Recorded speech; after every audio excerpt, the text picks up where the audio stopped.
In this video, let's talk about what youth sports coaches should be focusing on when they're coaching young athletes.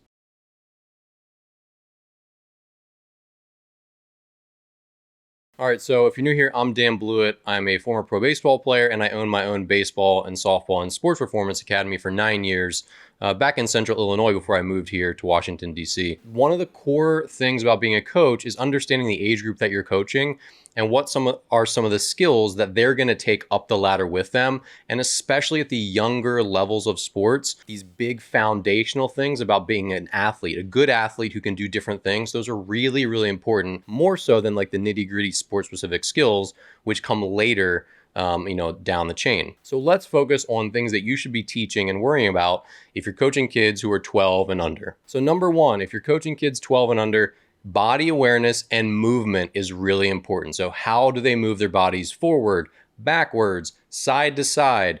Agility stuff is important. Now, people think, oh, my son or daughter is slow, they need speed and agility work to be faster.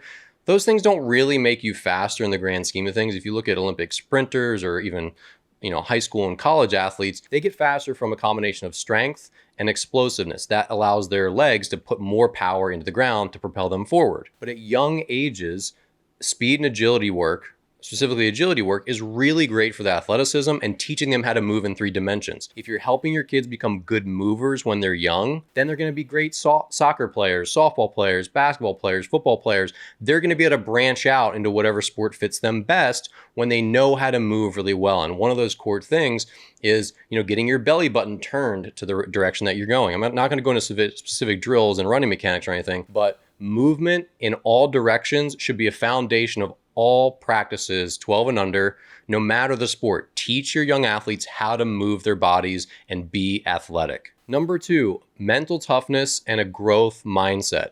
So especially with today's young generations, they really do need more resilience training. They need more toughness training. They're just a much more sort of emotional and focused on their feelings kind of group. And that's okay. It's important to understand the generation of players and athletes that you're training today. There's a great book called Generations that I really recommend. I'll link to it in the description below. But it talks all about Gen Z and how they're just fundamentally different from someone like myself as a millennial and then all the generations before us.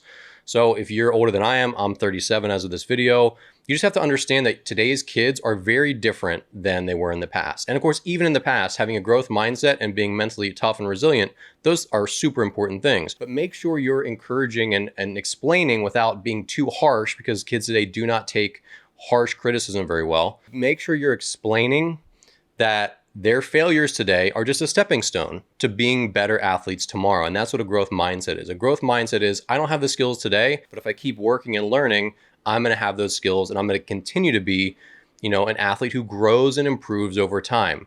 They need to know that their failures don't mean that they're bad. That doesn't mean that they're incapable. It just means that they're not there yet. And if they keep working hard and trying, they're going to get somewhere.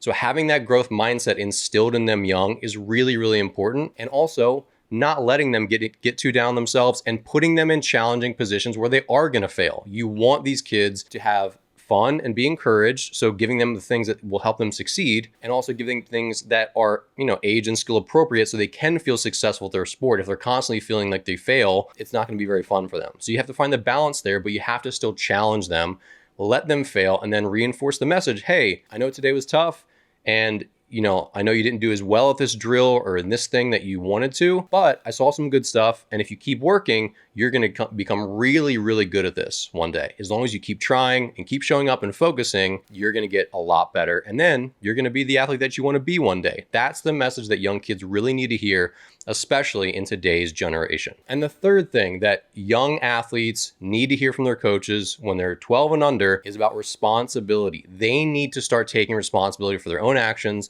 their own failures, the way they interact with coaches and teammates and themselves on the field.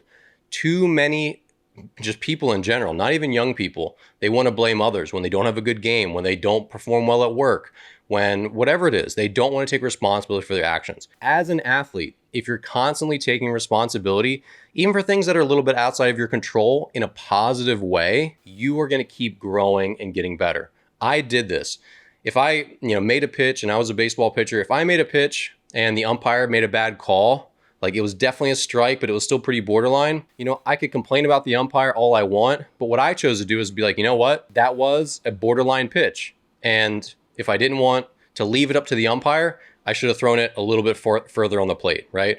Or if I walked a guy on a 3-2 count and the pitch was borderline, well, I shouldn't have run the count full, right? I could have gotten ahead, been more aggressive early, whatever. Maybe my pitch selection was poor. That's on me. And that was the attitude that I took. And it was really positive because I didn't want to get wrapped up in blaming other people. I wanted to make sure that I always found something that I could do well to improve the next time out. And that starts with the coach saying, hey, look, we're not going to complain about this. Sometimes the weather's bad. Sometimes the umpires or referees are bad. Sometimes things just don't go our way. Let's worry about the things that we could control. Yes, we got screwed over by a bad call, in the third quarter. But if we had converted in the second quarter, that call wouldn't have cost us the game, right? Make sure you're reinforcing good responsibility, that players are taking responsibility for their actions and are not blaming other people. All right, so thanks for watching. If you're a coach, I hope this helped. Leave a comment below. What other coaching questions do you have? What are some challenges that you've had working with young players, specifically under age 12? Thanks again for watching. Be sure to subscribe, and I'll see you here in the next video.